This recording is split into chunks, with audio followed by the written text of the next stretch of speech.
Chers enfants, garçons et filles de Tzivot Hashem, je me présente, Menachem Altabé, je suis un des émissaires du Rabbi dans une ville que le Rabbi était là pendant 9 mois, à 500 mètres d'ici, à l'hôtel Rochambeau. Sûrement vous avez déjà deviné qu'il s'agit de la ville de Nice.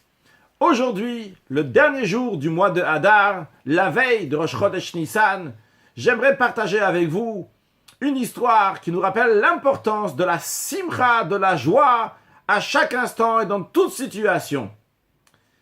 Un jour, il y avait deux tzadikim, un qui s'appelait Reb Zusha d'Anipoli et son frère Reb Elimelech de Lizensk, et ils allaient de ville en ville, d'un endroit à l'autre, pour des raisons spirituelles. Et voilà qu'ils sont arrivés un jour dans une ville, et ils se sont fait emprisonner.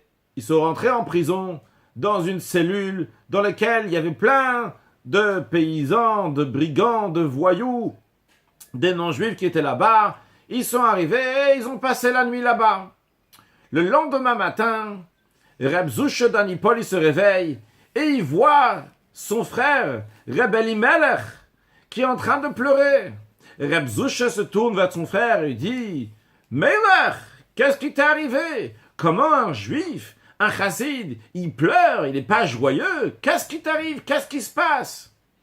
Et Reb Melech, tellement qu'il pleurait, sanglotait, il lui montre du doigt là-bas, dans le coin de la salle, de la cellule. Il dit « Qu'est-ce qu'il y a? Dis-moi, qu'est-ce qu'il y a? Qu'est-ce qui se passe? Qu'est-ce qu'il y a dans le coin de la cellule? Qu'est-ce qui t'arrive? Pourquoi tu pleures ?»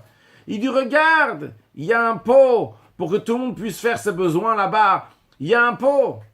Et s'il y a un pot, ça veut dire qu'aujourd'hui, je ne vais pas pouvoir faire ma prière à Hachem parce qu'on n'a pas le droit de prier dans un endroit où il y a un pot.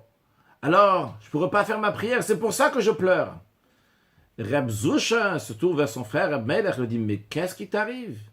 Le même Dieu qui a dit qu'il faut toujours le prier, c'est le même Dieu qui a dit, lorsqu'il y a un pot, eh bien, il ne faut pas lui prier. Il ne faut pas faire la prière. On est en train de faire une mitzvah aussi quand on ne va pas prier. On est en train de faire la volonté de Dieu. Et quelle que soit la situation dans laquelle on est, d'une manière ou d'une autre, on est toujours en train de servir Dieu. Donc, il faut se réjouir. Il faut être joyeux.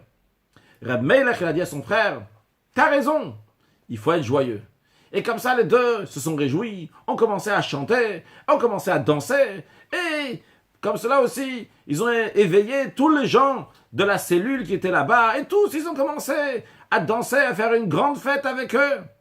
Le geôlier, celui qui s'occupe des prisonniers, il n'a jamais vu ça, des gens qui sont en prison, qui dansent. Il comprend rien, il rentre dans cette cellule, qu'est-ce qui arrive ici, qu'est-ce qui se passe? Mais il y a tellement de bruit, il n'arrive pas à voir exactement, personne ne lui répond. Alors il attrape quelqu'un et lui dit « Dis-moi, qu'est-ce qui se passe ici? Pourquoi vous êtes tellement joyeux ?» Il dit « C'est pas moi, j'ai rien fait. C'est eux là, les deux juifs. » Il dit « Mais qu'est-ce qui va arriver? Pourquoi, qu'est-ce qu'ils ont fait ?»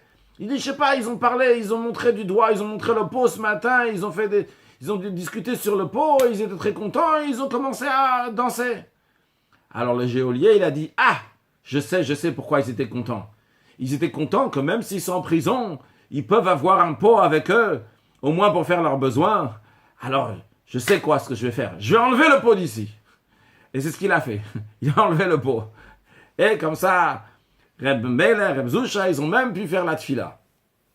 L'enseignement de cette histoire, il est que quelle que soit la situation dans laquelle on peut être des fois à la synagogue, des fois chez soi à la maison, des fois on est à l'école, des fois on est à la maison, et des fois on est longtemps à la maison. Mais quoi qu'il arrive, on est toujours en train de servir Hachem. Et comment on sert Hachem? Avec la joie. Lorsqu'on a la joie, elle brise toutes les barrières. Elle annule toutes les épidémies. Elle annule toutes les mauvaises choses qu'il peut y avoir.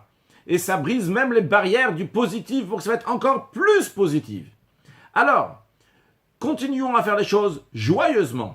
Même quand on reste longtemps à la maison, on va écouter ses parents, vous allez écouter vos parents, vous allez être gentils avec vos frères et sœurs, vous allez voir comment vous pouvez aider, faire encore mieux à la maison. Et bien sûr, ne pas oublier d'étudier encore plus la Torah. La Torah, tous les jours, de mettre une pièce à la tzedaka, à la charité, de faire la tfila. Et tout ça avec la joie que Dieu fasse, que grâce à votre travail, des chers enfants de Tzivot Hashem, de l'armée de Dieu, la même manière que lors de la sortie d'Égypte, il y a tout Tzivot Hashem, les Tzivot Hashem, l'armée d'Hachem est sortie d'Égypte, eh bien nous aussi, on va sortir d'Égypte grâce à vous, grâce à votre travail des enfants. Et de la même manière que juste avant la sortie d'Égypte, il y avait de l'obscurité de partout, mais le Chol Bnei Yisrael Ayaor B'Moshotam, chez les Juifs, il y avait de la lumière, il y avait de la joie, il y avait du bonheur, il y avait de la santé. Et bien même pour nous aussi, dans les derniers instants de l'exil, Hachem, il va bénir chacun et chacune de nous, de vous, vos parents, vos grands-parents, toute la famille, toute la communauté, avec toute l'humanité, pour avoir une excellente santé, de la joie et du bonheur, et que tous ensemble, on va aller accueillir Mashiach now. Merci de votre attention.